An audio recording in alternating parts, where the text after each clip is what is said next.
وہ علم جو انسان کو اتنا مغرور بنا دے کہ وہ رو نہ سکے، اتنا سنجیدہ بنا دے کہ وہ ہنس نہ سکے، اور اتنا خود غرض کر دے کہ وہ اپنے سوا کسی اور کی فکر نہ کرے، تو ایسا علم جہالت سے زیادہ خطرناک ہوتا ہے۔ اور جانتے ہیں دوستو، دنیا کا سب سے بڑا علم کیا ہے؟ اپنی ذات کا شعور اور آگاہی حاصل کرنا، اپنی ذات کے بارے میں جان لینا۔ اور کوئی علم محنت کے بغیر حاصل نہیں ہوتا۔ صحیح نشانہ لگانے کے لیے بھی صحیح علم کا ہونا ضروری ہے، کیونکہ غلط نشانہ کسی علم کا محتاج نہیں ہوتا۔ اس لیے ان لفظوں اور خیالوں سے جو ہمیشہ زندہ رہتے ہیں، سیدھا دل کا نشانہ لیتے ہوئے آپ سب کو اپنی فیس بک آئی ڈی پہ خوش آمدید کہتا ہوں۔ بندہ ناچیز کو فیری پرنس کہتے ہیں۔ دوستو، ایک فقیر سے کسی نے پوچھا علم کیا ہے؟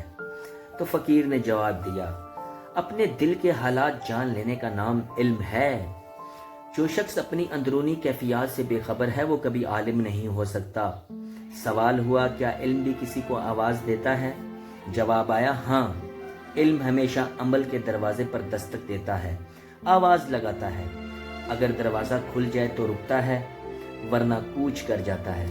اگر رک جائے تو ہر طرف روشنی کر دیتا ہے، اور اگر رخصت ہو جائے تو دلوں پر تالے لگ جاتے ہیں۔ دوستو، عقل کی اصل علم اور علم کی اصل صبر ہے، اور وہ علم جو صرف دماغ میں رہ جاتا ہے، دل میں داخل نہیں ہوتا، وہ زندگی کے حوادث میں بے فائدہ ثابت ہوتا ہے۔ علم کا خلاصہ یہ ہے کہ اگر پاس ہے تو استعمال کرو کہ تم خوش نصیب ہو، اور اگر پاس نہیں تو اپنی نادانی مان لینی چاہیے۔ دوستو، انسان اپنی بیرونی آنکھ سے اس دنیا کو صرف دیکھ سکتا ہے، مگر اگر علم کی روشنی نہ ہو تو وہ اس کی اصل حقیقت سے بے خبر ہی رہتا ہے۔ واحد علم ایک ایسا بوجھ ہے جسے اٹھانے والا خود کو پھول کی طرح ہلکا محسوس کرتا ہے۔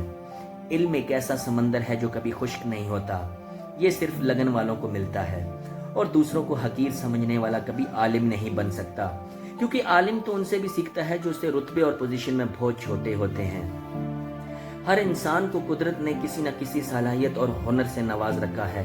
بعض اوقات کوئی بہت بڑا عالم جس مسئلے کو حل نہ کر سکے، کوئی عام سا انسان اسے حل کر دیتا ہے۔ دوستو، بات صرف سوچ کی ہے۔ چلیے اسی بات کو ایک مختصر کہانی کے ذریعے سمجھتے ہیں۔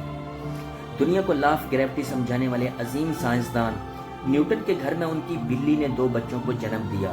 اب بلی اور اس کے بچے گھر کے اندر باہر پھرتے تھے، تو نیوٹن نے نوکر سے کہا کہ دروازے میں 2 سوراخ کر دو، ایک بڑا سوراخ جس سے بلی گزر سکے، اور ایک چھوٹا سوراخ جس سے اس کے بچے گزر سکیں۔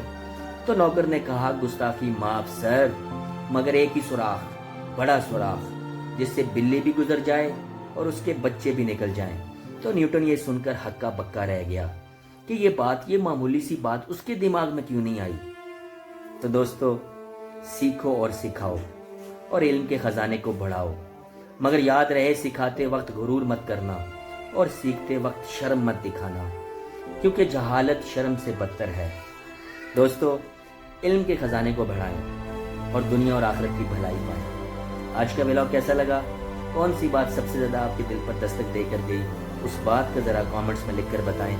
اپنا خیال تو سب رکھتے ہی ہیں، آپ ان کا بھی خیال رکھا کریں جن کا کوئی خیال نہیں رکھتا۔ آپ ان کے ساتھ بیٹھ کر بھی مسکرا لیا کریں جن کو مسکراہٹ کا تحفہ کوئی نہیں دیتا۔ آپ ان کا بھی ہاتھ پکڑ لیا کریں جن کا کوئی ہاتھ نہیں پکڑتا۔ آج کے ولاگ سے فیری پرنس کو اجازت دیجیے۔ اللہ ہو آپ سب کا حامی و ناصر۔ اللہ حافظ۔